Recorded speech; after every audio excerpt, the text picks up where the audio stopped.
Every consultant says the same thing.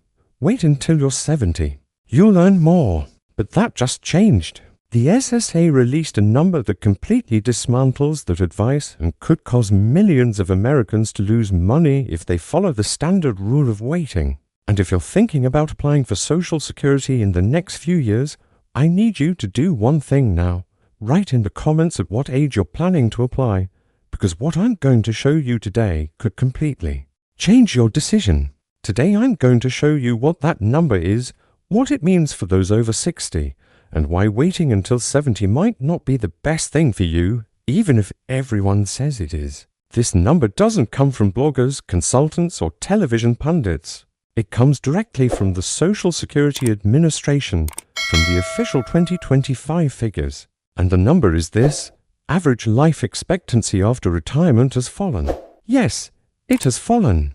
And this completely changes all the traditional calculations that justify waiting until 70. Let me explain why this is so important and why nobody is talking about it the way they should. For decades, all the financial advice on Social Security has been built on a simple premise: the longer you wait, the more you earn, and since you're going to live into your 80s, it pays to wait. But that premise has just been challenged by the government's own data. Let's start with the first point. For waiting until 70 to be financially worthwhile, you need to live beyond 83 to 85 years. This is the so-called break-even point, the moment when all the money you've given up by waiting is finally compensated by the greater benefit you're receiving now. But here's the problem: most Americans don't reach that point. And I'm not talking about theory, I'm talking about real data. The average life expectancy for American men today is around 73 to 76 years. For women,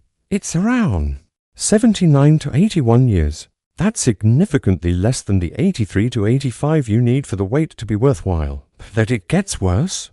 These are average numbers. If you've worked your whole life in physical labor, if you have diabetes, if you have heart problems, if you have a family history of short life expectancy, if you've smoked for years, if you have uncontrolled high blood pressure, your real life expectancy may be even lower.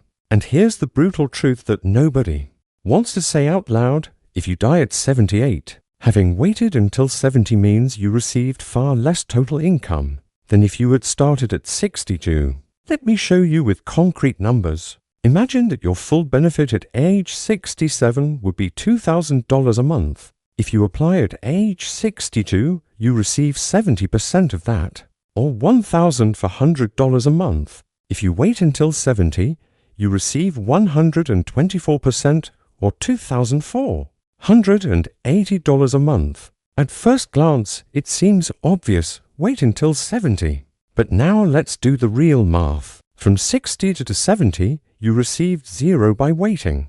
Meanwhile, someone who started at 62 has already received $134,400. That's right, $134,400. Now, starting at 70, you begin to receive $1,080 more per month. How long does it take to recover those $134,400?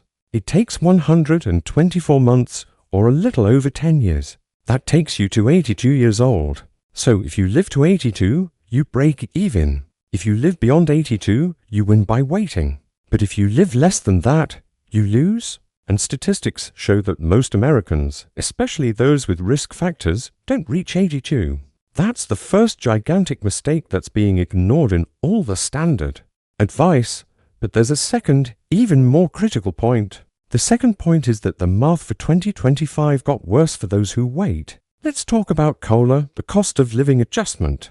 In 2025, COLA was 2.5%. That seems reasonable, but when you compare it to previous years where we had 8.7% in 2023 and 3.2% in 2024, you realize that purchasing power is being eroded faster than benefits are growing. And there's more: the cost of healthcare, medications, and medical assistance is rising much faster than 2.5% per year. So here's what happens in real life. You decide to wait until you're 70 to maximize your benefit. But during those waiting years, from 60 to 70, you need to live. You need to eat, pay rent or mortgage, pay health insurance, buy medicine, maintain your car, pay bills. Where does that money come from? From your savings. And here's the fatal problem. Every dollar you withdraw from your savings now is a dollar that isn't growing, isn't generating interest, and isn't there for future emergencies. Worse still, if you have your savings invested in stocks or funds, you may be forced to sell during bad market times, crystallizing losses you'll never recover. Let's use a concrete example. Maria is 62 years old and has $80,000 saved. If she starts receiving Social Security now, she receives $1,400 a month and can leave her $80,000 invested. In 8 years, if she gets a modest return of 5% per year, that $80,000 could become $118,000, and she has already received $134,400 in benefits. Total, $252,400. Now, if she waits until she's 70, she needs to withdraw approximately $2,500 a month from her savings to survive. In 8 years, she withdrew $240,000, but she only had $80,000. So she had to use all her money, probably took out loans or credit card debt, or had to sell her house. At 70, she is financially ruined even though she now receives $2,480 a month. This scenario is not theoretical. This scenario is happening to millions of Americans right now. They were advised to wait to maximize the benefit, but no one asked, "Do you have enough money to wait?" And the answer for most is no. And this leads us to the third point, the most important of all. The third point is the number that changes everything, 76. That's the average age at which Americans begin to experience serious health limitations. According to studies by the CDC and the SSA itself, by age 76, most people begin to experience a significant decline in mobility, energy, cognitive ability, and overall health. What does this mean in practice? It means that you wait until 70 to receive a larger benefit. You get to fully enjoy it for about 6 years, from 70 to 76. And then your ability to truly live and enjoy that money decreases drastically. Meanwhile, those who started at 62 enjoyed 14 years with better health and mobility. Think about it. What's better? Receiving $1,400 a month from age 60 to 76, when you still have the energy to travel, see your grandchildren, do activities, and enjoy life. Or receiving $2,480 a month from age 72. 76, even though in the later years you already have limitations. And after 76 you receive more, but can no longer do half the things you wanted to? This is the question no one asks, but it's absolutely critical.